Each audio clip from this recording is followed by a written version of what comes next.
Berani hidup artinya berani berjuang. Berani berjuang maksudnya rela berkorban. Takut berkorban, jangan berjuang. Tidak mau berjuang, berhenti hidup. Itu logika. Dan bagaimanapun saya yakin lebih baik berkorban daripada menjadi korban. Kalau sekarang kita berkorban, peras keringat, banting tulang, berusaha secara sunnatullah untuk menghidupi anak, istri, keluarga, pada satu saat kita tidak akan menjadi korban kebrutalan anak-anak kita sendiri kalau mereka dibesarkan dan tumbuh berkembang oleh hasil yang diperoleh dari meja judi. Ayat 91 Al-Maidah ini lebih memperkuat lagi. Kalau itu arak, judi, berhala, mengundi nasib adalah perbuatan setan, sebenarnya setan mau apa sih? Ayat 91 menegaskan, innama yuridu syaitanu ayyuqi'a bainakumul adawata wal baghdha'a fil khamri wal maisir. Yang dimaui setan itu tidak lain supaya dengan arak dan dengan judi timbul rasa permusuhan, sikap memusuhi, saling marah di antara kamu. Coba, biasanya dalam meja judi sudah loyo, waktu juga sudah berlarut-larut. Yang menang mau berhenti, apa yang kata yang kalah? Berhenti dah, gue wacok loh.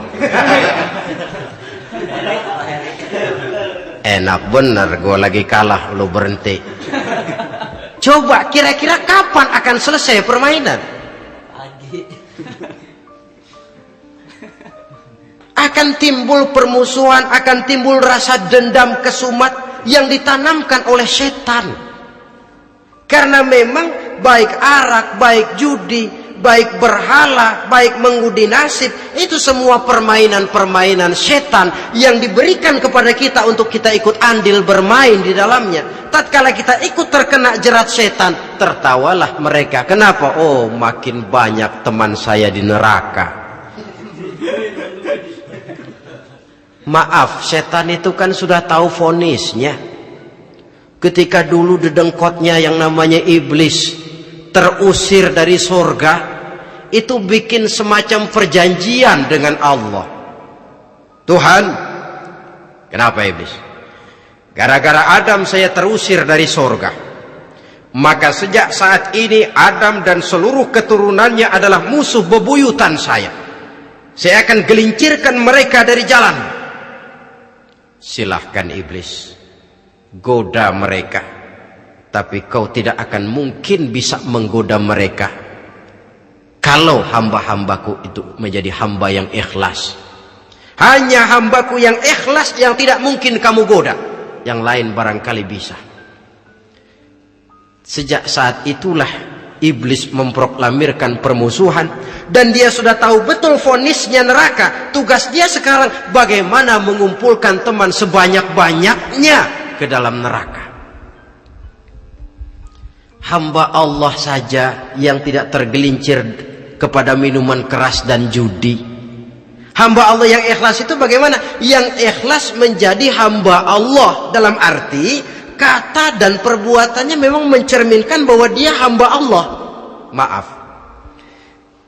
di zaman sekarang ini kan banyak orang cuma berkata saya hamba Allah mulutnya, tapi perbuatannya membuktikan dia hamba setan, hamba dunia, hamba harta, budak jabatan, budak nafsu. Tidak sesuai antara ucapan dan perbuatan. Sebab itu kata-kata hamba Allah kalau keluar dari mulut manusia itu murah, soalnya ngaku siapapun bisa, tapi diakui atau tidak, ini yang kita belum tahu. Ada juga orang berdalih, saya akan masang kalau dapat nanti mau nyumbang masjid. Barangkali aja kalau nyumbang masjid disoriin dikit sama Tuhan.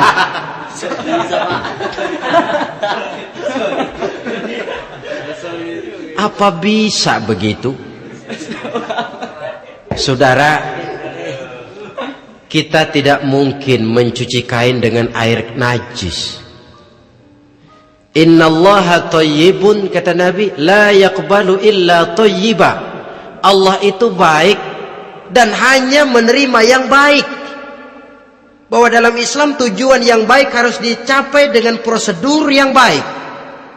Bahwa niat menyumbang masjid bagus, tapi hasil daripada judi atau undian tidak akan menyampaikan kita kepada tujuan itu. Tidak boleh mencuri kain walaupun niatnya untuk sholat. Kalau nyolong kain niatnya buat sembahyang, dimaafin kali. Walaupun sholatnya sah, mencuri kainnya tetap saja dosa. Islam tidak menghalalkan segala cara untuk mencapai suatu tujuan. Bahwa tujuan yang baik harus dicapai dengan cara yang baik juga. Dan penyakit judi ini juga bukan penyakit baru.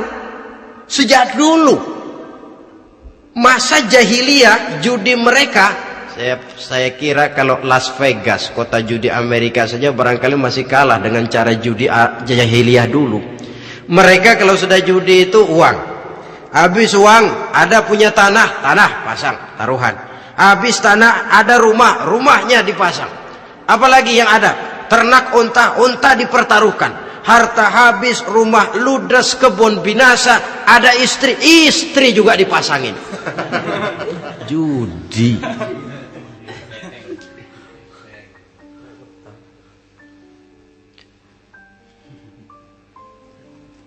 Kita sebagai muslim, oleh Al-Quran dijelaskan orang yang mempunyai dua tujuan hidup.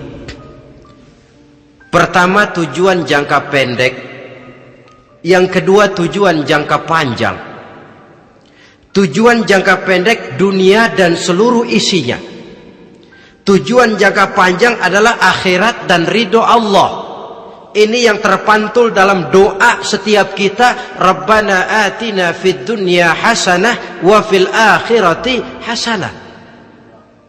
Tercapai tujuan jangka pendek fid dunya hasanah, dan tujuan jangka panjang wa fil akhirati hasanah. Untuk mencapai tujuan jangka pendek, merangkul dunia dan seluruh isinya, apa yang jadi modal utama? Pertama, pendidikan. Makin tinggi jenjang karier pendidikan yang kita tempuh, rasa-rasanya makin mudah menjangkau dunia dan isinya. Yang kedua, pengalaman. Tenaga expert masih tetap diperlukan. Makin banyak pengalaman, makin mudah menjangkau dunia. Yang ketiga, dan ini ada tapi tidak bisa dijadikan pegangan, faktor nasib, faktor kebetulan. Ada, tapi tidak bisa dijadikan pegangan mutlak. Pendidikan, pengalaman, ingin menjangkau fid dunya hasanah, ini modal utama. Lalu untuk mencapai fil akhirati hasanah, prestasi ibadah. Bagaimanapun tinggi pangkat dan jabatan kita, bagaimanapun banyak gelar kita sandang, tanpa prestasi ibadah, nol besar kita dalam pandangan Allah. Itu sebabnya kita sholat. Jadi tidak beralasan kalau orang ditanya, kenapa sih kamu nggak sholat? Tetangga saya sholat melarat terus. Memang sholat itu bukan untuk mencari uang kok.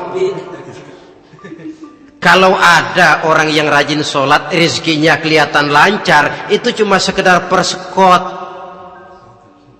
Uang muka, cashnya tetap di akhirat nanti. Efeknya apa? Karena kita punya tujuan jangka panjang, mengharap ridho Allah di akhirat, cara kita mencapai tujuan jangka pendek dibatasi oleh pertanyaan, Allah ridho apa enggak? Kita cari uang, tapi pertanyaan pokok, Allah ridho enggak cara ini? Kita mengejar kedudukan, tapi Allah ridho enggak dengan cara ini? Ini yang menyebabkan kita lantas tidak lalu menghalalkan segala cara. Yang penting tujuan tercapai cara apapun.